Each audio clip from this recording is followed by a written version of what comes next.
சாப்பாடு வேணுமா? ஆறுல அங்கே பாரு, இப்போதான் 6 ஃபேன் போட்டு வச்சு வெயிட் பண்ணு. சூடாக எடுத்து சாப்பிடுவியா? வாயில் வைக்க இரு, வெயிட் பண்ணு, ஒரு 5 நிமிஷம் வெயிட் பண்ணு. ஏன் சூடாக இருக்கு சாப்பாடு? சூடா வாயில் வைக்க எடுத்து.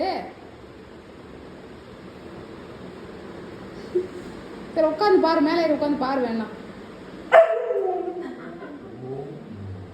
வெயிட் பண்ணு பாரு, சூடாக இருக்கு பாரு சாப்பாடு. இப்போ தானே கொட்டிட்டு வந்தேன்.